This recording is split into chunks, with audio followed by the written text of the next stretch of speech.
que les gens soient bêtes en fait. Vraiment en 2022, choisir d'étaler son ignorance et sa bêtise sur la place publique, c'est un choix qui a des conséquences et du coup faut pas se plaindre du coup quand on attrape votre veste et qu'on vous dit que vous êtes stupide parce que pour le coup vous êtes vraiment stupide.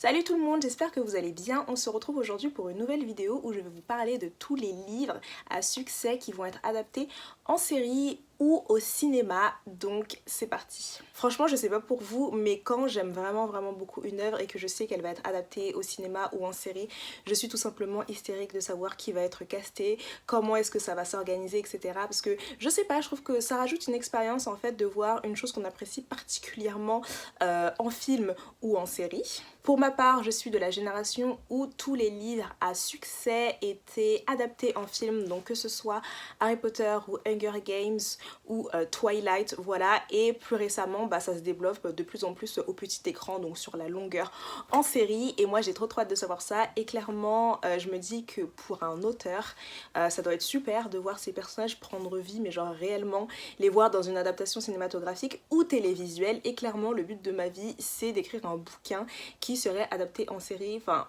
si ça m'arrive, si Dieu veut, mais ce serait un rêve qui serait accompli. Du coup, c'est pour ça que j'avais envie de vous parler de tout cela aujourd'hui et on va commencer tout de suite. D'abord, je vais vous parler de Taylor Jenkins Reid, dont je vous avais déjà parlé en vidéo après avoir lu Les 7 maris de Evelyn Hugo.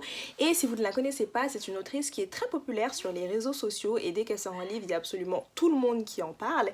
Et vu son succès, et bien figurez-vous que ce n'est pas une ni deux, mais bien 3 adaptations de ses livres qui vont être adaptés soit au cinéma, soit en série. Tout d'abord, on a Les 7 maris de Evelyn Hugo, qui a été fancast mais des milliers et des milliers de fois sur TikTok ou sur les réseaux sociaux où t'as tous les gens qui sont fans qui présentent les acteurs qu'ils aimeraient incarner, leurs personnages préférés, et du coup il s'agira d'un film sur Netflix. On n'a pas énormément d'informations là-dessus, si ce n'est que les droits ont déjà été acquis, que ce sera sur Netflix, et c'est à peu près tout.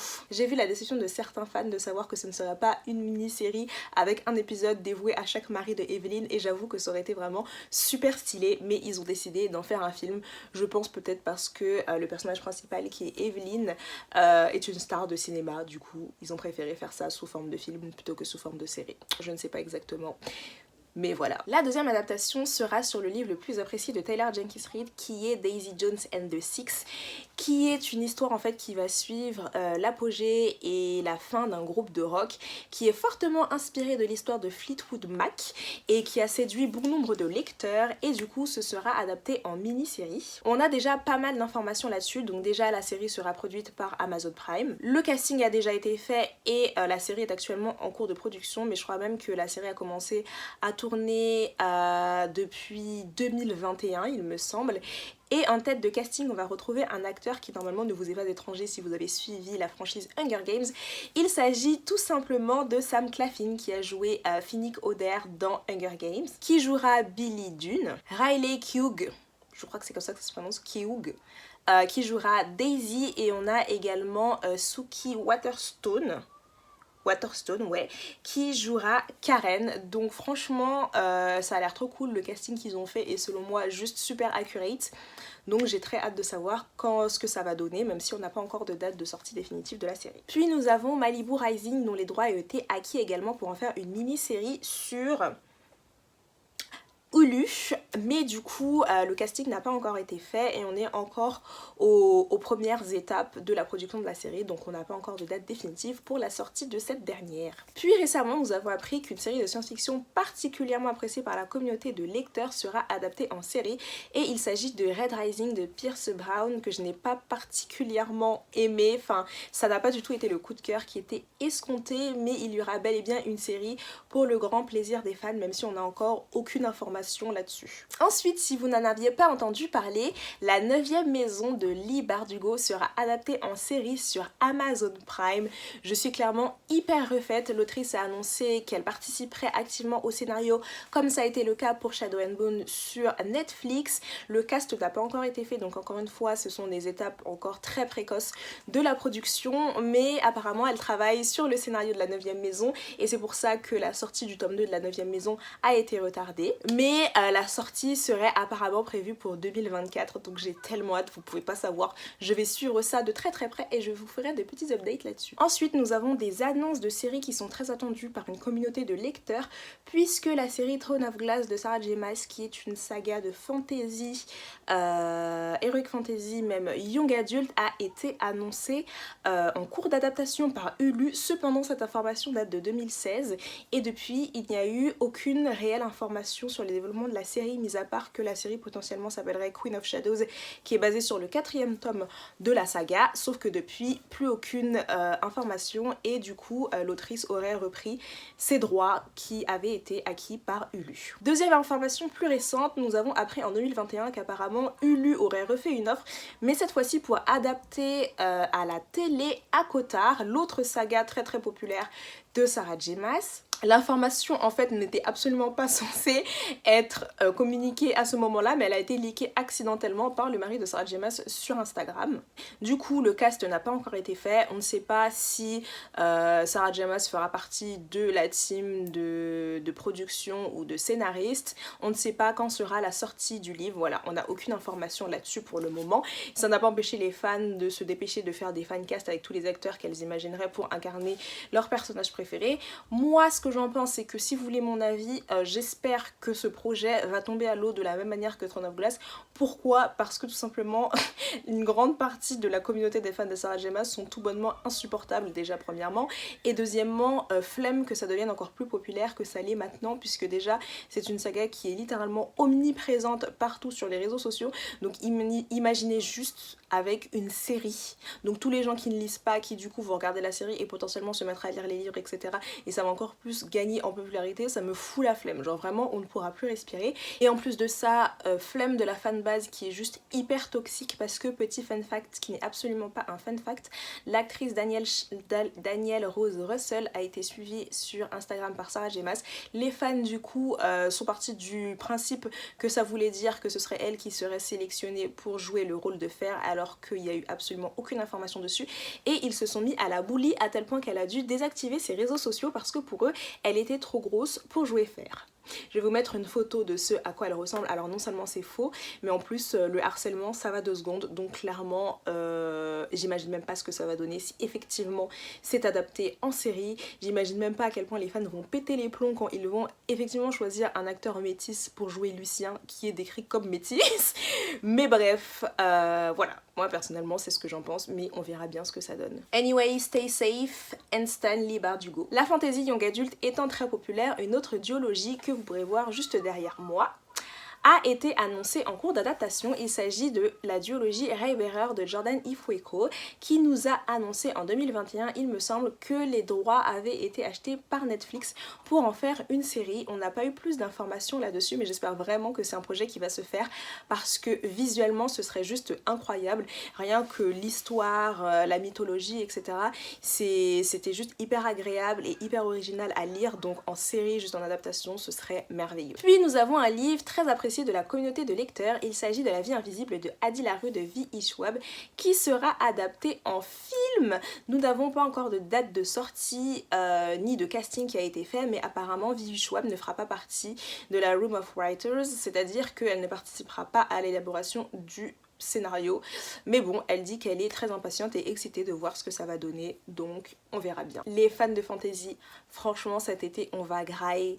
It's our time to shine. Enfin la lumière, la spotlight est de nouveau sur nous, avec 2 annonces absolument phénoménales qu'on attendait depuis des années et qu'on mérite absolument. House of the Dragon, qui est la série adaptée du livre Feu et Sang que vous voyez juste là derrière moi de George R.R. Martin, qui sera un préquel aux événements qu'il se passe dans la saga principale Le Trône de Fer, et qui va se concentrer sur la danse des dragons, qui est une guerre civile qui se passe à l'ère où les Targaryens étaient encore rois. Et clairement, c'était une de mes premières vidéos sur ma chaîne que potentiellement je vais supprimer parce qu'avec le recul je trouve que c'est assez gênant. Mais bon, peu importe, c'est un livre que j'avais vraiment adoré comme je vous en ai parlé dans ma dernière vidéo. Et du coup, on aura une petite adaptation et je dois déjà vous prévenir, je m'excuse de la personne que je vais devenir quand cette série va sortir. Genre vraiment, je m'excuse d'avance. Je vais être insupportable. La manière dont je vais vous spam sur toutes les plateformes possibles et inimaginables, ça va être, voilà, clairement, je vais devenir une autre personne. Je ne suis pas sûre que vous avez déjà vu cet aspect de ma personnalité. Mais depuis la fin de GOT, il y a clairement une partie de moi qui est décédée parce que c'était la fin et en plus parce que les 2 dernières saisons étaient absolument pourries. Mais si vous saviez l'obsession que j'avais sur cette série, bah, je pense que l'obsession là je vais la reporter sur House of the Dragon du coup. Mais là je suis beaucoup plus confiante parce que non seulement on n'a pas les mêmes scénaristes ni producteurs, mais en plus il y a beaucoup plus de moyens que ceux qui ont été mis dans GOT. Ça a été validé par George R.R. Martin, donc je suis confiante pour le coup. And I am ready to love again. Du coup c'est une série HBO comme GOT qui sortira pareil en France sur OCS et sera disponible à partir du 22 août. Et si vous saviez, j'ai tellement hâte, donc c'est déjà bouclé, le casting a déjà été fait, ça a déjà été enregistré, etc. Je suis avec assiduité depuis plus de 2 ans ça, donc tout est déjà bouclé. Non, c'est déjà bouclé. C'est déjà bouclé. Pas. C'est moi qui dis ça. Ouais. Pas. Ouais. Je dis pas, c'est pas. J'ai tant hâte de retrouver Westeros que je suis prête littéralement à vomir si vous saviez. Et une des tragédies de ma vie c'est vraiment de ne pas être invitée à la série première, genre à l'avant-première de la série parce que je trouve que je mérite vraiment de le voir sur grand écran. Anyway, j'ai trop hâte, n'en déplaise aux rageux qui étaient absolument au bout de leur vie lorsqu'ils ont vu qu'il y avait un personnage noir principal dans la série. Mais je reviendrai juste après là-dessus sur tout ce qui est racisme en fantasy. Deuxième série pour nous les geeks, ce sera Le Seigneur des Anneaux qui sortira sur Amazon Prime. Et si vous ne le saviez pas, on a mis un paquet sur cette série parce que c'est la série la plus chère de l'histoire de la télé. Donc clairement ils ont mis le paquet sur les effets spéciaux, sur le casting, etc. etc. Cependant, en voyant la bande-annonce, je sais pas, il y avait un petit truc, j'arrivais pas à mettre le doigt dessus, mais il y avait un petit truc qui me dérangeait. Et je pense que c'est parce qu'ils ont un peu calqué la série qui va sortir sur le Hobbit et sur la manière dont le Hobbit a été tourné, etc. Et pas sur la trilogie principale, alors que moi clairement la trilogie principale c'est ce que j'ai préféré et j'ai trouvé que justement à la trilogie du Hobbit il manquait le charme qu'il y avait à la trilogie originelle du Seigneur des Anneaux. Mais bon, je ne m'avancerai pas avant de voir réellement ce que ça donne.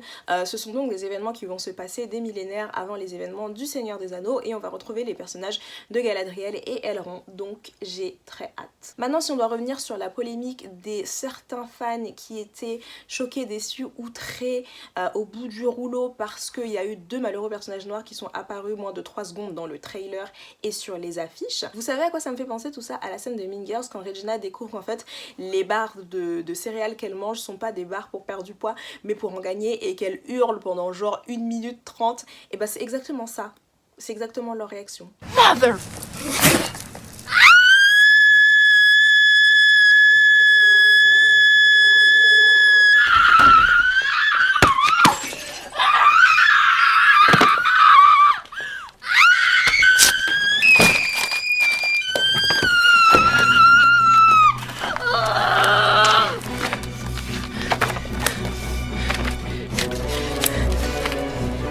This girl is the nastiest skank bitch I've ever met. Do not trust her. She is a fugly slut.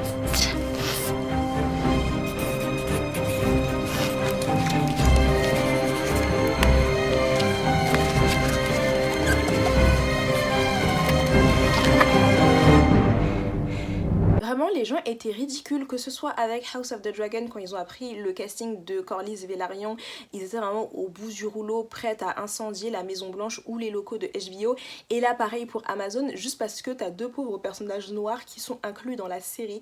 Mais vraiment je suis en mode, il s'agit de faire semblant au moins de cacher votre racisme un peu mieux. J'ai d'ailleurs voulu en faire un TikTok mais j'avais peur que ça tombe dans le mauvais side de TikTok et sur le facho TikTok parce que j'aurais clairement pas eu l'énergie de me battre avec tous les gens dans les commentaires. Mais Mais vraiment je ne comprends pas cette injonction lorsqu'on parle de fantasy à devoir justifier la présence d'un personnage noir. Je dis noir parce que du coup c'est le plus souvent dans les séries et dans les exemples que je viens de vous citer, ce sont des personnages noirs, mais ce serait pareil pour des personnages asiatiques ou des personnages autres que blancs en fait. Dès qu'il y a un personnage qui n'est pas blanc qui apparaît dans une série de fantasy, bizarrement il faut justifier pourquoi est-ce que ce personnage est là. Une série où on a des dragons, des orques, des elfes, des gens qui peuvent voler, de la magie, tout ce que tu veux, ça c'est réaliste, mais God forbid qu'il y ait un personnage qui ne soit pas blanc, là c'est bon, le réalisme est mort. Mais ça va pas ou quoi? Il s'agit vraiment de revoir son sens des priorités, en plus ils sortent des exemples mais bancos, en mode ouais mais c'est comme si on faisait un film sur Barack Obama et qu'on mettait un blanc. Mais du coup Barack Obama c'est une personne qui a véritablement existé et la particularité c'est que c'est le premier président noir des États-Unis, donc qu'est-ce que tu racontes? Bref, j'ai l'impression vraiment que leurs synapses ne sont pas connectées et bizarrement ces gens-là on les entend jamais ouvrir leur bec sur les plus grands whitewash de l'histoire, comme les pharaons ou comme tout simplement le personnage de Jésus qui est toujours dépeint comme un blond aux yeux bleus alors que c'était littéralement un homme israélite d'Asie du Sud. D'Asie de l'Ouest, pardon. Il s'agit vraiment de revoir ses priorités, ça va pas du tout, vraiment. Marre que les gens soient bêtes en fait. Vraiment en 2022, choisir d'étaler son ignorance et sa bêtise sur la place publique, c'est un choix qui a des conséquences et du coup faut pas se plaindre du coup quand on attrape votre veste et qu'on vous dit que vous êtes stupide parce que pour le coup vous êtes vraiment stupide. Bref, revenons à nos moutons et parlons de la prochaine adaptation d'un livre encore une fois très populaire, un YA qui est apprécié beaucoup notamment sur BookTok et il s'agit de Red, White and Royal Blue. Je ne mettrai pas le titre en français parce que je trouve que c'est tout simplement ridicule de traduire en anglais un titre en anglais pour en plus rajouter une obscénité dans le titre, enfin ça n'a clairement aucun sens selon moi si vous voulez mon avis. Mais bref, peu importe, du coup ce livre de Young Adult sera adapté en film que je n'irai pas voir et là j'allais faire une blague douteuse en disant parce que je suis homophobe, mais imaginez on coupe ce morceau de la vidéo en disant vraiment que je suis homophobe alors que c'est juste une blague, genre je ne suis absolument pas homophobe, mais j'ai pas envie de le voir parce que il a été hyper, en fait je l'ai pas lu et j'ai pas particulièrement envie de le voir parce que c'est un contemporain avec un Enemies to Lovers et dans tous les cas ça ne m'intéresse pas, et deux parce que c'est un MM qui a été beaucoup trop hypé je trouve sur les réseaux sociaux alors que littéralement le FF est inexistant. Dès qu'on propose un FF les gens sont en mode mais quoi, des lesbiennes, mais ça existe et du coup ça me fout un peu la flemme, donc clairement oui c'est un choix politique. Anyway, ce livre très apprécié notamment des femmes hétéros, ce qui rend la chose légèrement douteuse, mais j'en parlerai à ma prochaine conférence, ça, des meufs qui lisent que des romances MM et qui simpent dessus. Mais comme j'ai dit, c'est un sujet pour un autre jour. Le cast a été annoncé et nous aurons donc en personnages principaux Taylor Zakhar Perez et Nicolas Galitzine, avec également Uma Thurman qui jouera la présidente des États-Unis. Le tournage a donc commencé en juin 2022 et on peut s'attendre à une sortie en 2023 même si on n'a pas encore eu de date officielle. Anyway, brace yourself girls and gays parce que you're gonna be served. Il y a également eu des informations sur une possible adaptation de La Sélection de Kiera Cass qui a été un véritable best-seller que je n'ai pas lu bien évidemment parce que à quelle heure je vais lire un YA dystopique qui est un remake du Bachelor avec en personnage principal une meuf qui s'appelle America Singer. Littéralement elle s'appelle America et son nom de famille c'est Singer parce qu'elle chante. Rien que pour ça, je pense que vous me connaissez un petit peu maintenant et vous savez que pour ces raisons, je ne lirai jamais ce bouquin. Du coup, les droits avaient été achetés par Netflix, mais apparemment, la production a été interrompue en 2021 à cause du Covid et on n'a plus d'informations là-dessus depuis, donc on ne sait pas ce qu'il va advenir de cette adaptation de La Sélection. La troisième adaptation que j'attends le plus, je pense, après Le Seigneur des Anneaux et House of the Dragon, c'est La Ballade du Serpent et de l'Oiseau Chanteur, qui est donc le préquel de la trilogie Hunger Games, qui est une de mes trilogies préférées, qui est en adaptation au cinéma. On l'a appris il y a pas très longtemps, mais il y a un mini trailer sans image du film qui a été sorti pour annoncer que le livre serait adapté au cinéma et j'ai clairement trop hâte parce que je pense qu'ils peuvent en faire quelque chose de très intéressant visuellement. Et la sortie est prévue pour novembre 2023, donc nous n'avons plus qu'un an et quelques mois à attendre avant de pouvoir replonger dans Panem, et cette fois-ci bien des années avant les aventures de Katniss, là où les Hunger Games ne ressemblaient pas du tout à ce que nous connaissons dans la trilogie principale. Et d'ailleurs, petit fun fact, j'ai vu que la franchise Hunger Games au cinéma avait enregistré plus de 2,5 milliards de dollars pour un investissement de moins de 500 millions, donc ils ont clairement fait du bif sur cette trilogie. Et un des trucs que j'aimerais trop, c'est que Suzanne Collins revienne nous bénir avec une autre trilogie de dystopie, parce que Hunger Games a super bien vieilli, clairement. Pour l'avoir relu récemment, je me dis mais incroyable, et j'aurais trop envie qu'elle revienne et qu'elle écrive, parce que Suzanne Collins, clairement pour moi, c'est une autrice de qualité. Elle n'a pas de réseaux sociaux, elle n'ouvre pas sur des sujets politiques ou je sais pas quoi, elle pourrait être républicaine ou tout ce que vous voulez, on ne le saura pas parce qu'elle n'en parle pas. Et vous savez quoi, c'est tout ce qu'on demande aux auteurs, de la boucler, de ne pas faire de polémique et d'écrire des livres. Voilà, un exemple d'autrice que j'aime beaucoup. Et enfin, pour terminer, je vais vous parler de 2 livres, encore une fois, très populaires, puisque le premier est Jamais plus, It Ends With Us de Colleen Hoover, qui est un de ses livres les plus vendus de tous ceux qu'elle a écrits. On a très peu d'informations encore sur la sortie et sur le cast, mais on sait que les droits ont été acquis et que It Ends With Us sortira en film. Et enfin, pour terminer, nous avons The Inheritance Game, le petit succès qui est sorti récemment chez PKJ, qui va être adapté en série. On a encore très peu d'informations là-dessus, mais stay tuned si vous êtes intéressé par les aventures des Avery Grahams et des héritiers Hawthorne. Ce qu'on sait néanmoins, c'est que l'autrice sera impliquée dans la rédaction du scénario. Et voilà tout le monde, j'espère que cette vidéo vous aura plu, que vous aurez appris des choses et que certains de vos livres préférés se trouvent dans la liste, mais je sens que les prochaines années vont être très prolifiques en séries TV et en films dérivés de livres qu'on adore. Donc moi je suis clairement hypée, comme je vous ai dit, je ne vais pas vous lâcher la grappe avec House of the Dragon. Si vous ne me suivez pas encore sur Instagram, eh bien n'hésitez pas à le faire, parce que je ferai certainement des updates avec mes avis sur les épisodes. Pareil pour le Seigneur des Anneaux, j'ai trop hâte, et comme j'ai dit, ma 3e sortie la plus attendue, c'est pour le préquel de Hunger Games. J'ai trop hâte de voir ce qu'ils vont en faire, parce que clairement les Hunger Games, je trouve que c'est une adaptation, une des adaptations les plus réussies au cinéma, donc voilà, la balle est dans leur camp. N'hésitez pas à me dire en commentaire ce que vous en avez pensé, s'il y a d'autres adaptations que j'ai loupées ou que j'ai pas inclus dans cette vidéo, ça m'intéresse beaucoup de savoir. Et moi je vous fais de gros bisous et je vous dis à bientôt pour une nouvelle vidéo.